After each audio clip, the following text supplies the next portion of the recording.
Long ago, in the distant village of Bantaif, resided a virtuous and lovely woman named Modu. She led a joyful life, being wed to a young man named Madin. This couple thrived in happiness within the embrace of the Bantaif village. Madin, a respected farmer, garnered admiration for his agricultural prowess. Meanwhile, Modu, recognized as a skilled trader, sold food crops in the village market, having acquired farming expertise from her beloved husband. Despite their happiness, there was a singular problem that challenged their union. Modu and Madin had no children. It didn't take long.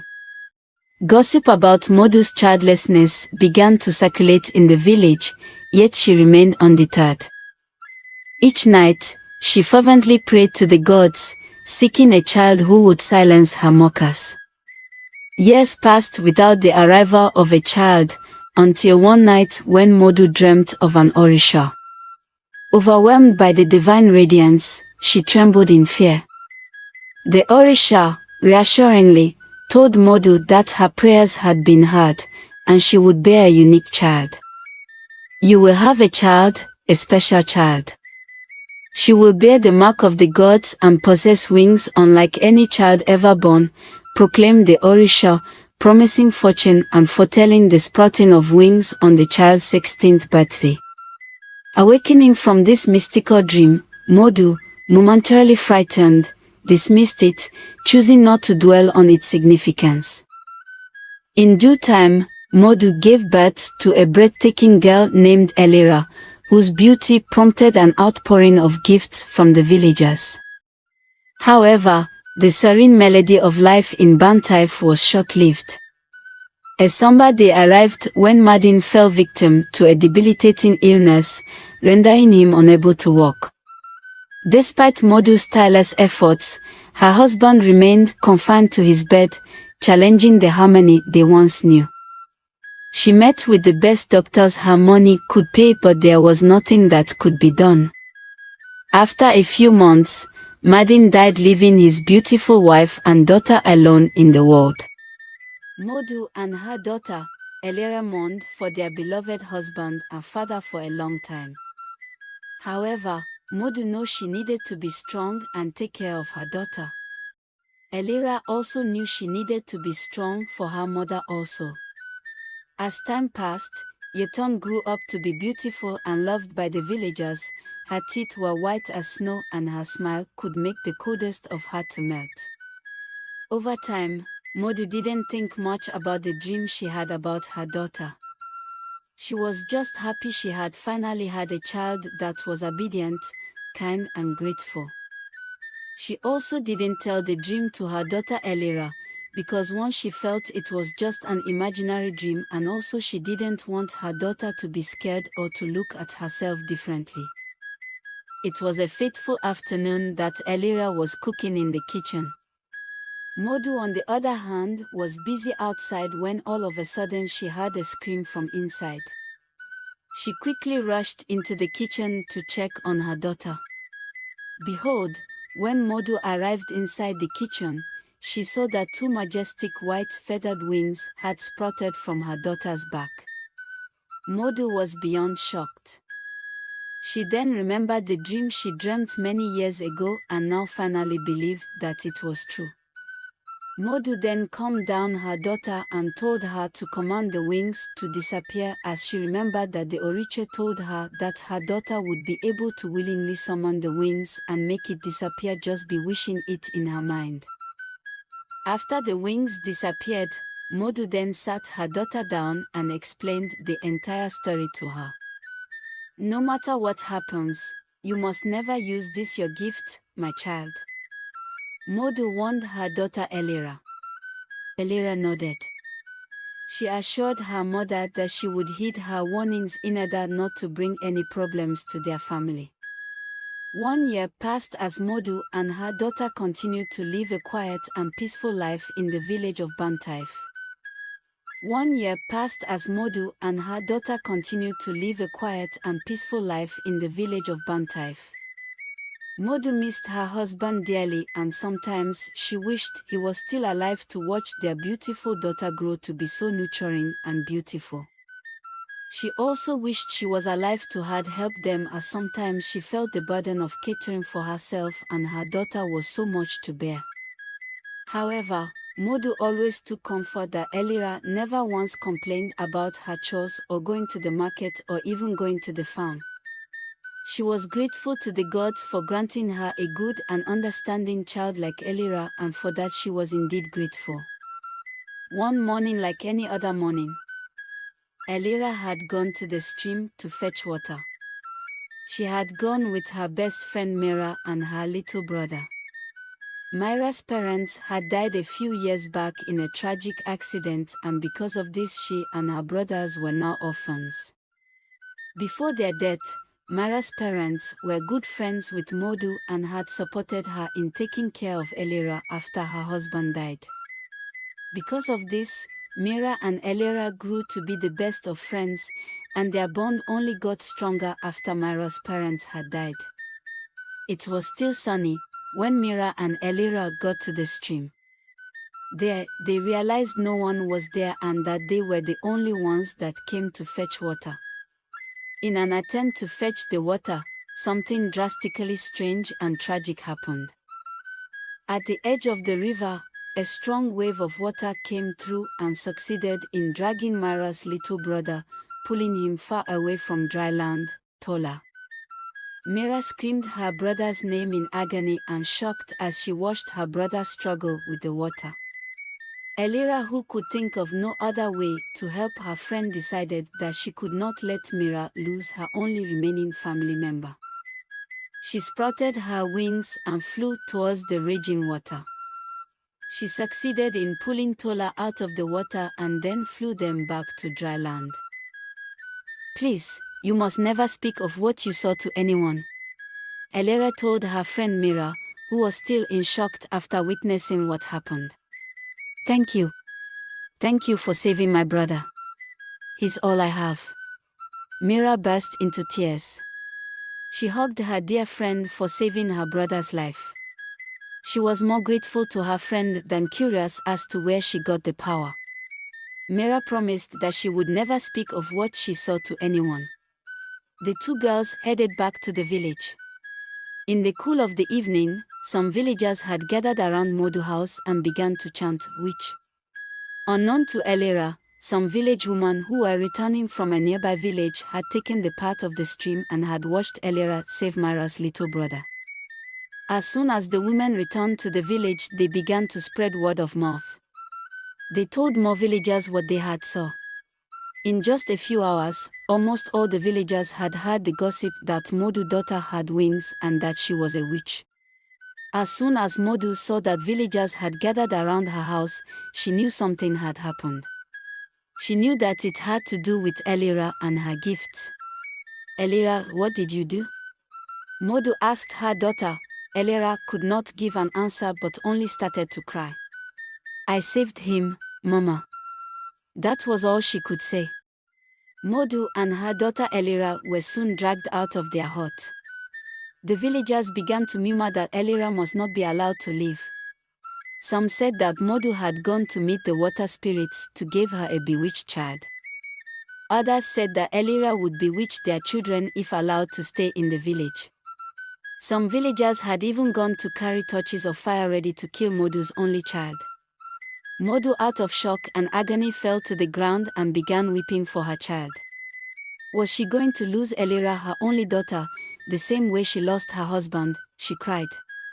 It was a night of agony and pain, as the child who once brought laughter to the village was now hated because of her divine gift. What will be the fate of Elira and her mother? Find out in the next episode. Do not forget to like and subscribe to our channel. Till we meet again. The villagers were still ready to kill Modu and Elira. It was at that moment that the king of the village and his son Prince Oren appeared.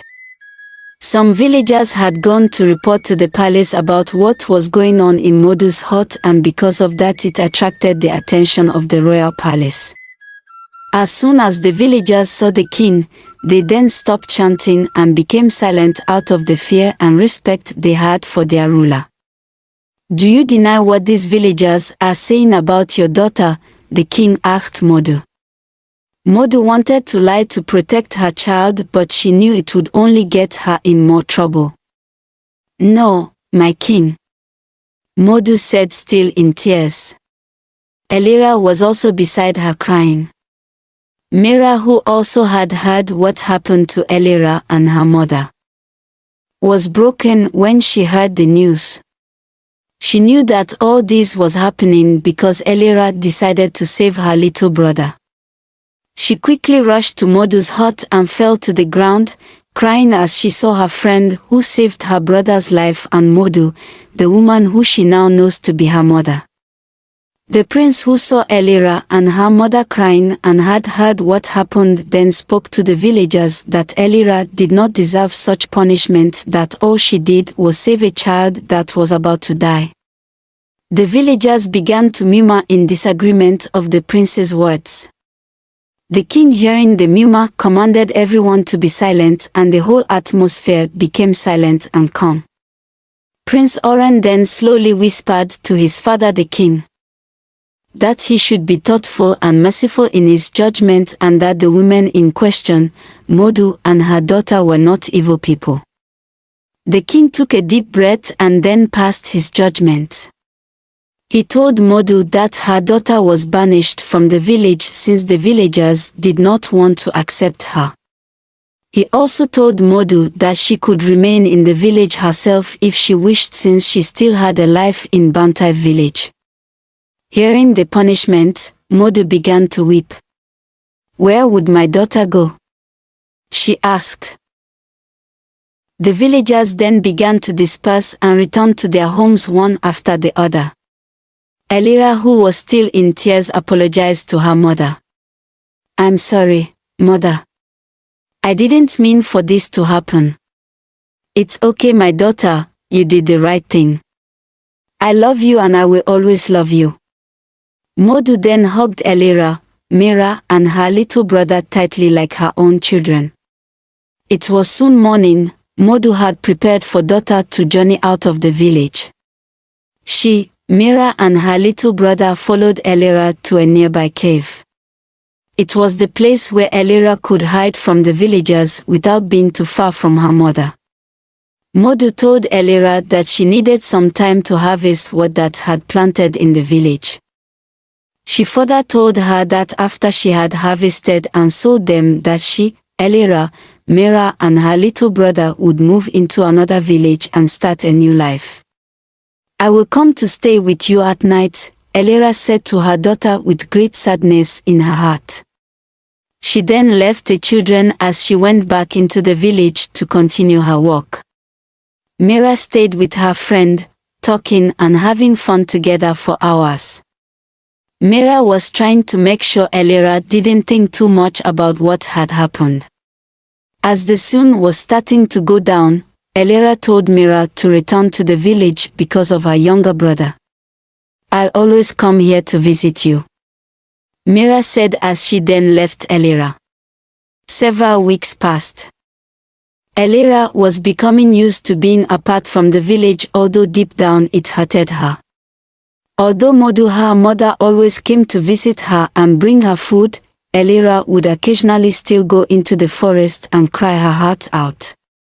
She would lament and ask why the gods gave her wings if it was only going to separate her from her mother, who she loved the most. "My mother said I would bring good fortune to my family, but I have done the exact opposite of that," Elira would lament as she cried. Being that she was alone in the forest, no one would respond to her. The only thing that made Elira happy and gave her joy about being alone was her ability to fly without anyone pointing fingers at her. So, once Elira was alone, she would practice her flying in the mountains that are far from the village. At the top of the mountain, Elira would be able to see far and wide, and was even able to see Bantai village and the villagers and how they were all going about their daily living. As the months passed, she began to grow even more feminine and beautiful. It so happened one morning that the prince of Bantai village, Prince Oran, decided to go hunt in the forest with two of his most trusted bodyguards. Prince Oran was a skilled hunter and was even more skilled than his father the king, who taught him from when he was a little boy. Prince Oran took his bow and arrow and his blade and went into the forest. While in the forest, before he and his bodyguards could even start hunting, a strong gust of wind blew in the forest. The wind was so strong that the prince and the bodyguards had to hold onto some trees for fear of being blown away. However, in the midst of this, the prince's royal family cap was blown out of his head into the far distance. It was soon at that moment that the heavy wind came to a stop. Prince Oran ordered his bodyguards to spread out and look for the royal cap in the direction that the wind blew. He too started his search for the cap also. While searching for his cap, Prince Oran heard a voice crying in the forest. The voice sounded like that of a girl, so he walked in the direction of the voice. At last, he then saw Elira. As soon as Prince Oran saw Elira, he recognized that she was the one who had been banished from the village. He had fell in love since the day he saw her at her mother's hut that dreadful night, and that was why he convinced his father the king not to carry out a sentence that would hurt Elira or her mother. As soon as Elira saw that someone was in her presence, she wiped her tears. Prince Oran then introduced himself to Elira and told her that he liked her and that he felt upset and sad for many days and that he thought that she and her mother had left the village already. "Are you not afraid of me?" Elira asked Prince Oran. "Everyone who knows about my powers in the village all wanted me to be far from them," Elira said. Prince Oran then responded to Elira, "I'm not afraid, I know you have a good heart. I would like you to be my queen," Prince Oran said. "I believe your wings is a blessing and that one day, everyone will see it," Prince Oran said. The two of them began to have a sweet and long conversation. The prince told Elira about the strong wind and how he lost his royal cap. Elira told the prince about everything that had happened since she left the village, the challenges she had been facing by being alone most of the time. Prince Oran comforted Elira and told her that everything would be alright and that he would find a way to always come to visit her. After he said those words, Elira was sad. She told Prince Oran that he should not risk his life to come into the forest to come see her and that if the villagers knew what happened, they would hate her even more. Prince Oran thought about Elira's words and then told her that he would pray to the gods for 12 days and 12 nights without eating so that the gods would protect their love and find a way for them to be together. "I have never been more sure and true about anything in my life. I am sure the gods will hear my prayers," Prince Oran said. "I will pray also," Elira said, smiling. Elira took to the sky in search of Prince Oran's royal cap. Since she was above the trees, it was easy for her to see the forest clearly, and so she was able to find Prince Oran's cap. She then brought it for him and also told him that he saw his guards while she was in the air and pointed Prince Oran to the direction they were. Prince Oran thanked Elira and promised to come and find her again. Prince Oran began occasionally visiting Elira as the days went by. He made sure he visited Elira alone and that his guards didn't follow him to the spot he usually met with Elira. As the days went by, the bond between Prince Oran and Elira began to grow deeper. Prince Oran continued to pray to the gods to grant his wish for him and Elira to be together. Some days later, Elira never heard from Prince Oran. He never came to visit her. Elira was worried, but she knew she couldn't go into the village. That night, when Elera's mom came to the cave, she told her daughter that all was ready and that they will all be leaving for another village the following week. Elera's mother, Modu, told her daughter that she had harvested her crops and just needed to sell everything so they could leave and go be together in another village. Elera was happy with the news and hugged her mother. The next morning, Mira came to visit Elera. The two friends began to discuss and play. Elera then confessed to Mira that she had been meeting the prince for some days. She continued, saying that she didn't know how to tell her mother, since her mother had been through so much already. Mira told Elera that they will all be leaving the village the next week and there was no need to put more thoughts on her mother's mind.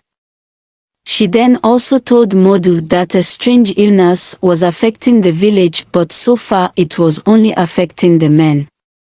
In the palace, a few days later, Prince Oran fell sick due to the strange illness in the land. The native priest of Bantai village was consulted as to how to cure the deadly illness affecting the men in the land. The native priest told the king that the sickness was not without a cure but that getting the cure would be difficult. The native priest told the king that only the liquid juice from a special flower called the rainbow corn could heal the prince and the men that the sickness affected, or they would be paralyzed after some days. The rainbow corn flower grew only in the highest top of the mountains. The king then told his warriors to get ready to go look for the flower even if it meant them dying on the journey. He declared that whosoever brought back the flower could have half the wealth of the palace, if he so desires. The native priest told the king that it would take a miracle to save Prince Oran, that the prince may already be paralyzed or dead before the warriors arrive after many days. The news of Prince Oran spread around the village. The villagers became more sorrowful because their beloved prince and also their young male children might soon be no more because of the deadly illness. Mira, after hearing about Prince Oran, rushed to tell Elera about the news. Elera told Mira that she had flown to the mountain where the magical rainbow flower grew. She told Mira that she needed to save the prince. Elera took to the sky and began to fly to the highest mountain where the rainbow cornflower grew. At the top of the mountain, she plucked the magical flower and flew down to her cave. It only took her a few minutes, but she knew only she could do it in that amount of time. It would take the soldiers days to go and come back to the village.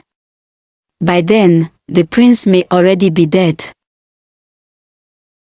Elera disguised herself and went into Bantai village. Mira stylishly followed her from behind to avoid suspicion. When Elera got to the palace, she unveiled herself and told the king who she was.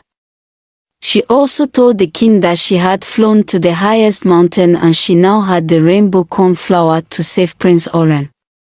The palace staffs and servants were all too shocked to see Elera in the palace.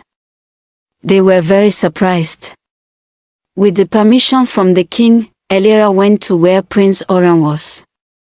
She brought out the magical rainbow cornflower and squeezed the juice into the mouth of Prince Oran. It was like a miracle. Prince Oran coughed and was well again.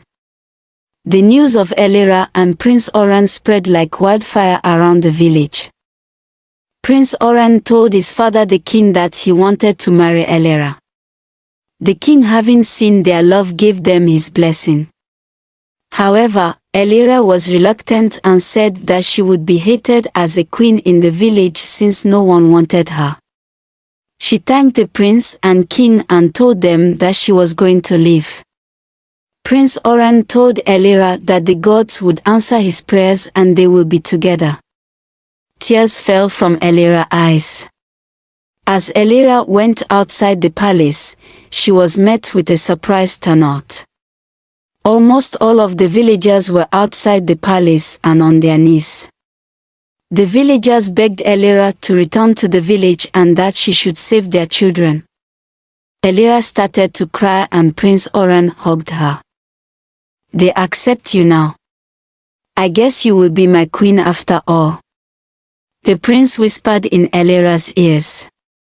It was a new dawn in Bantaif village.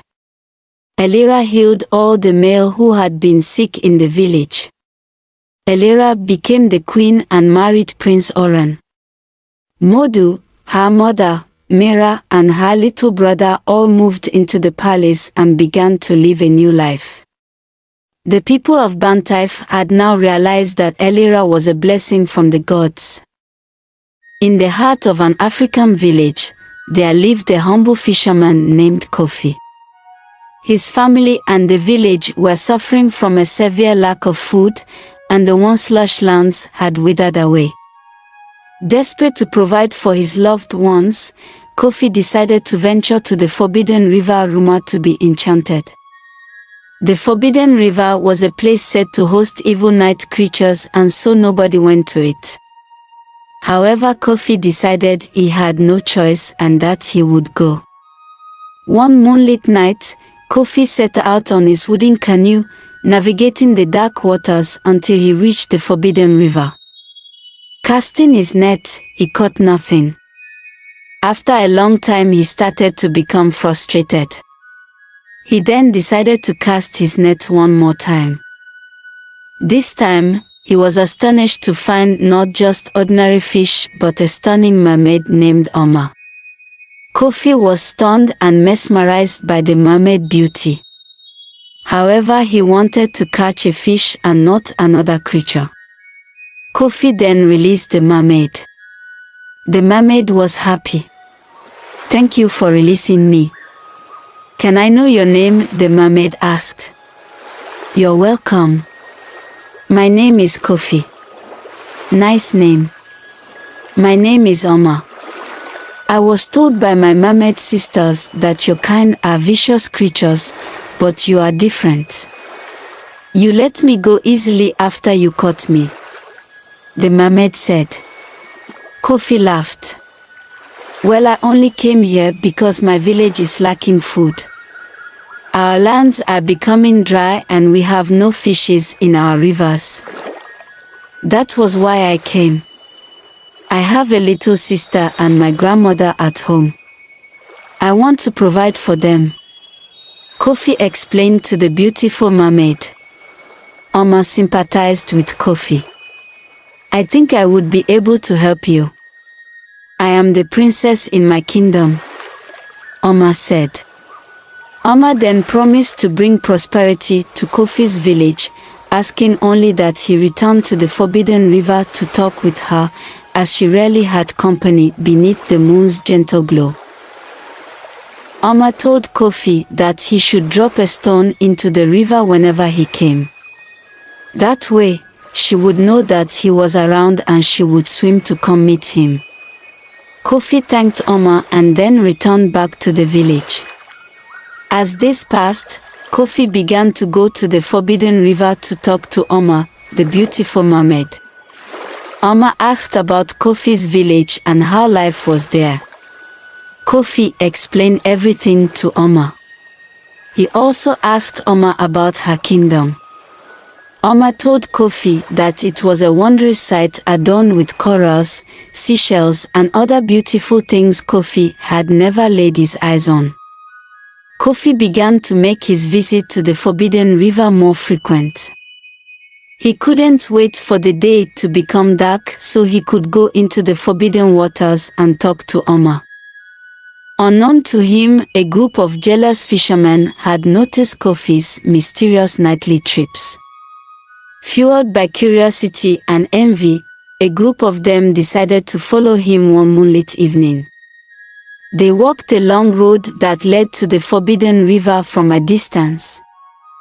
They made sure that Kofi was at a distance so they would not be spotted.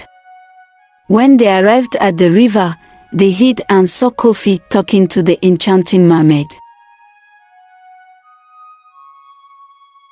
The fishermen, driven by fear and ignorance, decided to rid the village of what they deemed an evil creature. One calm evening, the fisherman, seizing an opportunity, approached the forbidden river. They had noticed that Kofi always dropped a stone whenever he came to visit the mermaid, so they did the same thing. As Oma saw the stone, she swam towards the boat and then saw the fisherman. The men then used cunning and deceitful words to deceive and trick Oma. They claimed that Kofi had sent them, tricking Oma into thinking they were his friends and allies. Oma, who truly believed that the men were from Kofi, became very happy. However, as she let her guard down, she was captured and taken to the village. The fisherman then presented her to the king as an evil and malevolent creature. The fisherman told the king that Oma was the creature in the forbidden river that had cursed their land and made it barren and unfruitful. However, swayed by fear, some villagers demanded she be punished for their misfortune. They didn't know that Oma was the one that brought restoration and fruitfulness to the land due to the deal she had made with Kofi. Meanwhile, Kofi, who was unaware of the treachery that was ongoing in the village palace, decided to visit Oma in the forbidden river that night. On his way, he saw footprints close to the shore of the river. He began to suspect if anyone had come to the river earlier.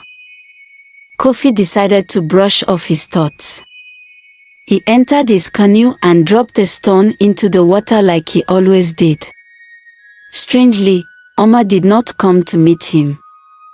Kofi waited for a while and still Oma, the beautiful mermaid, did not show up. Kofi became worried. He was sure something bad had happened. He then remembered the footprints. As Kofi decided to step out of the forbidden river, something unexpected happened. Numerous mermaids gathered him on the spot. Kofi was frightened, but he remained calm. The mermaid then told Kofi that they knew he had been seeing Oma, their princess. They told Kofi that she was missing and that Kofi should tell them her whereabouts unless they would kill him without hesitation. Kofi was confused.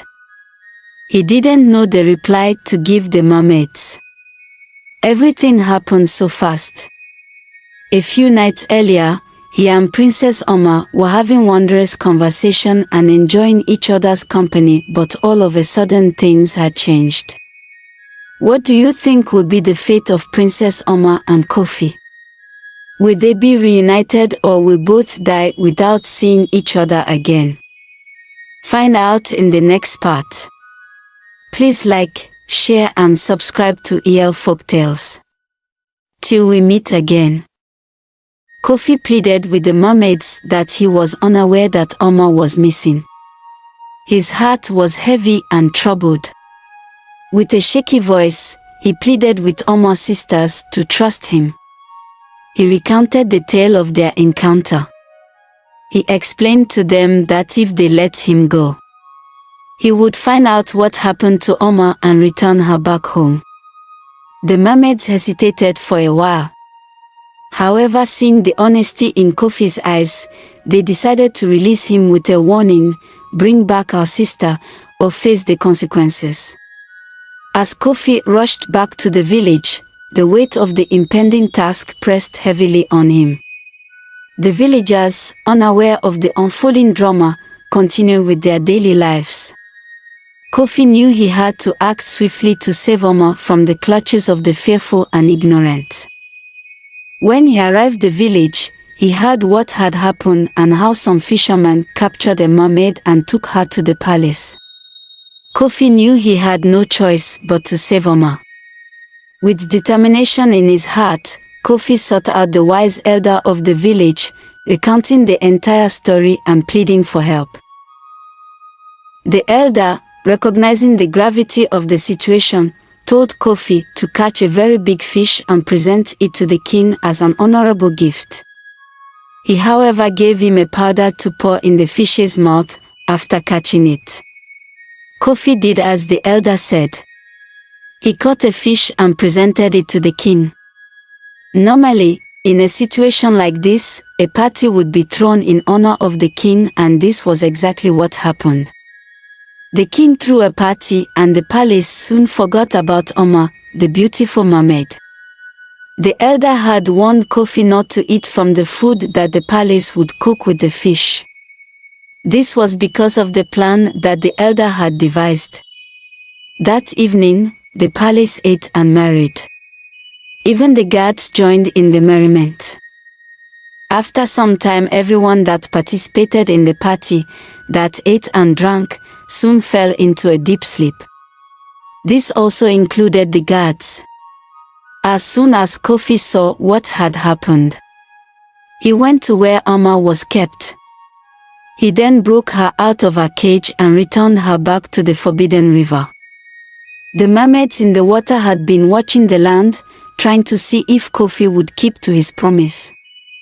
Soon, they saw Kofi bringing Oma back to the water. This made them happy and delighted. They then truly believed that Kofi was a man of a pure heart. As Oma went back into the water, Kofi told Oma that he wasn't sure what would happen to him when he returns back to the village. He told her that he had tricked the king and the palace to make sure she was safe. Oma thanked Kofi and told her that she would protect him. She then gave him a special necklace to wear around his neck.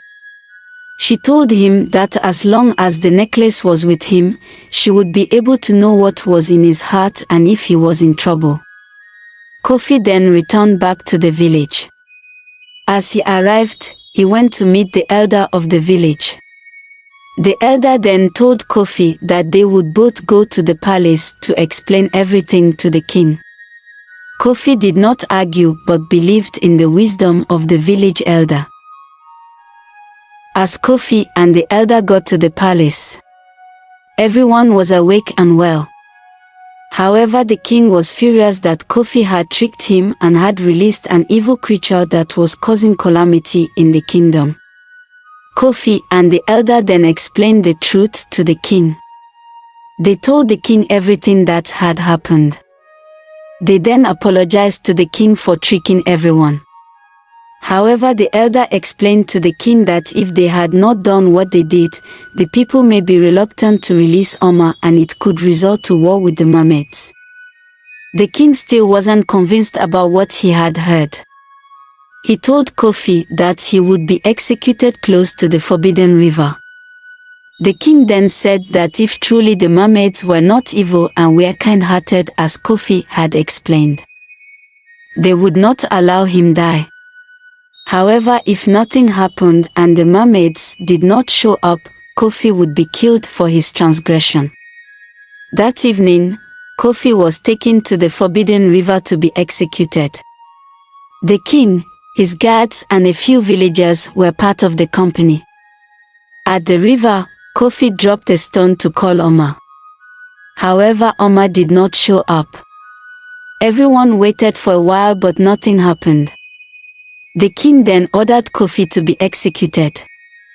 At that very moment, Oma rose up with her sisters. Oma then explained the connection that she shared with Kofi and how with her magical powers brought prosperity back to the land. The king apologized to Oma and her sisters. He begged for their forgiveness and told them that there would no longer be fear among her people and his village. And so that was how Kofi and Oma ended up saving each other and uniting their worlds. Kofi continued to visit the Forbidden River, not out of necessity, but out of a genuine connection that had formed between him and Oma. The villagers, now enlightened and grateful, celebrated the union of the terrestrial and the mystical, living harmoniously with the enchanting creatures of the river.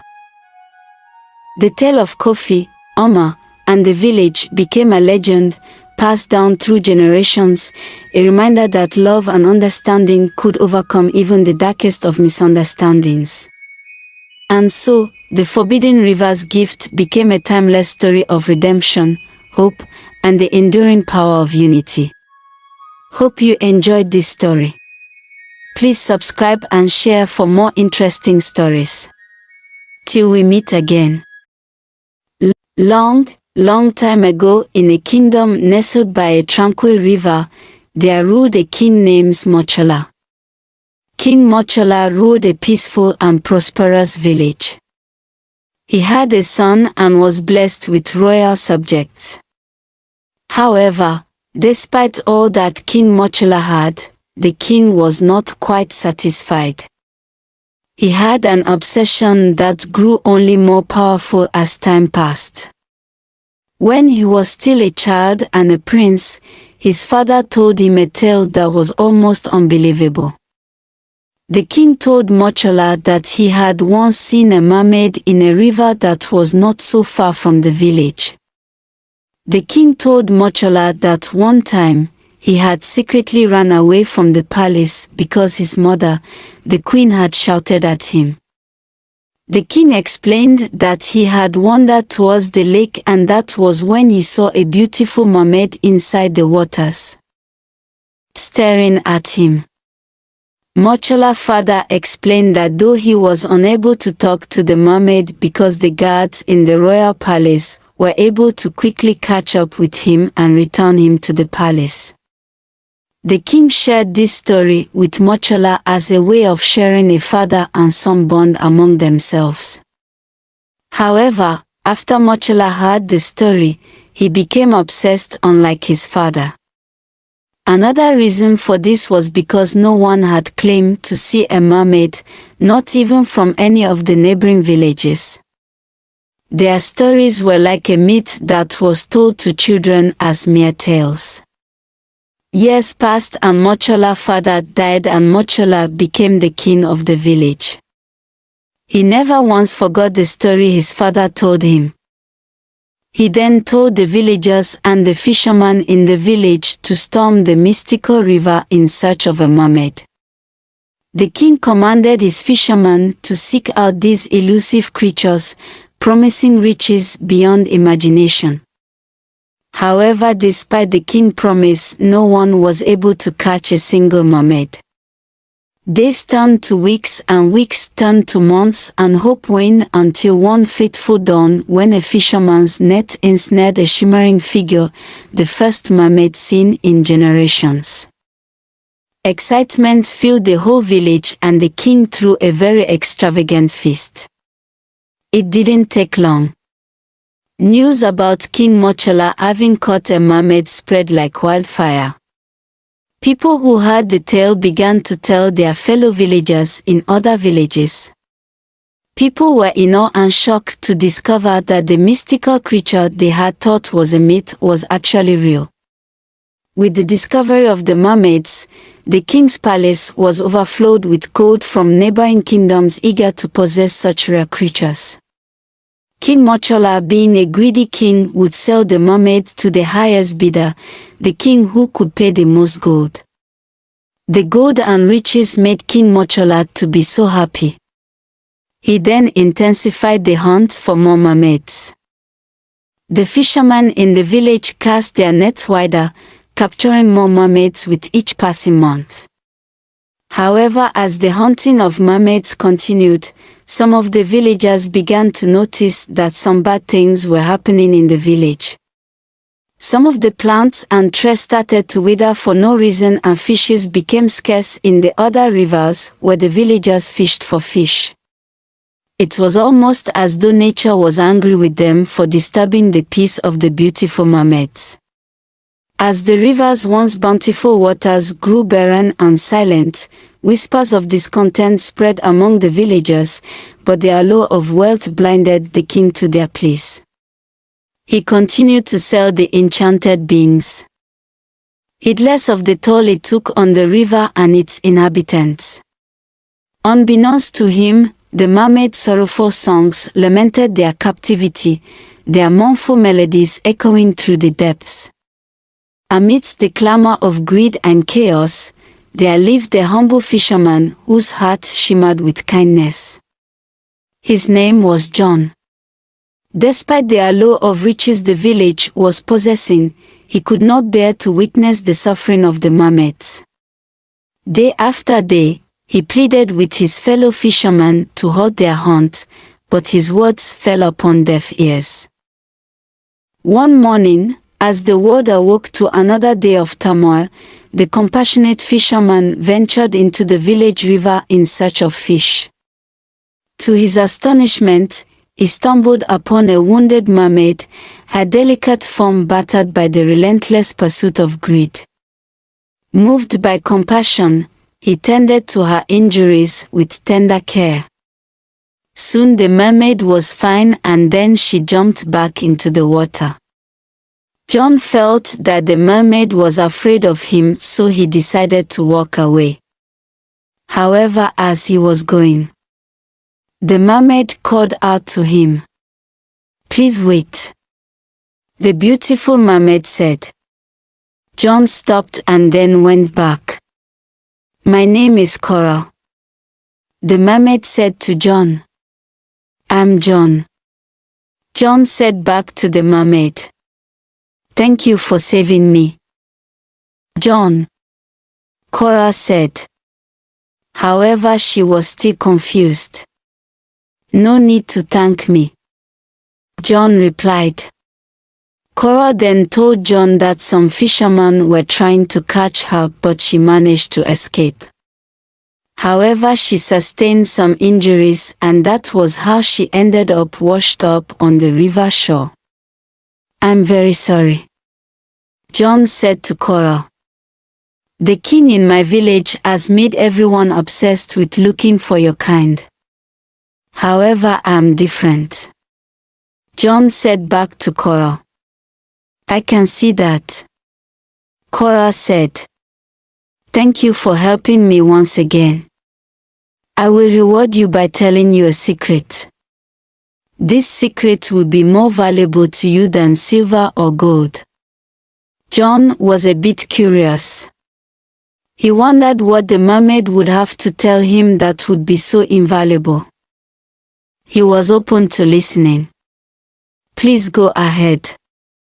Anything that can bring good to me, as long as it will not cause harm to anyone, I am ready to listen," John said to the mermaid. Coral then told John the secret. He told John that the queen of the mermaid kingdom has been aware of what was going on and how his village have been hunting the mermaids. She told him that in 2 days' time, the mermaid queen will use her powers to attack and destroy the village. Coral told John that he needed to have left the village by then, unless he too will be caught in the mermaid queen wrath. John thanked Coral for warning him. As John went home, he went to meet the village elder in the land. He explained to the village elder what had happened to him in the river where he had gone to fish. He explained to the village elder how he had met Coral, the mermaid, and the secret she had told him. The village elder thanked John for sharing the information with him. He then told him that he would do his best to talk to the king about the issue. In the meantime, John went about telling the villagers about what had happened to him in the river. However, despite how much he tried to sound convincing, most of the villagers laughed at him. John, however, did not stop. He believed that since the mermaids were mystical creatures, they must surely have a way to destroy or harm the village if they wanted to. The village elder spoke to the king about the incident that John had encountered. However, the king paid deaf ears and even told the villagers that he would double the reward of anyone who could bring him more mermaids. With this declaration, the village knew that all hope was lost. He went back to the village. He met with John and told him what happened. In the meantime, the villagers who were not in support of the mermaid hunt and were scared of the news that John had brought decided to leave the village and go and stay with their relatives in other villages. Finally, the day that Coral, the beautiful mermaid mentioned, finally arrived. It was a regular day like any other, but little did the villagers know that this day was going to be different. At the cool of the afternoon, the Mermaid Queen used her powers to increase the water that was in the river where she and all the mermaids creatures dwelled. The increase was so great that it overflowed and flooded right into the village. Since there was now water in the village, the mermaids then began to attack all the villagers and fishermen that had attacked and had been killing mermaids for several months. Some men tried to fight, but the waves of the water was too strong, and because it was the natural habitat of the mermaids were able to overpower the villagers. No one was spared from the attack. Even the king and his royal subjects in the palace who had joined the king in his evil were all caught up with by the roaring waters and the mermaids. When the evening came, the mermaid had succeeded in getting their revenge. The water began to dry up and everywhere was as quiet as a graveyard. The neighboring villages heard what had happened, and so no one dared to hunt mermaids anymore. The villagers had all learnt an important lesson that they would never forget in their lifetime.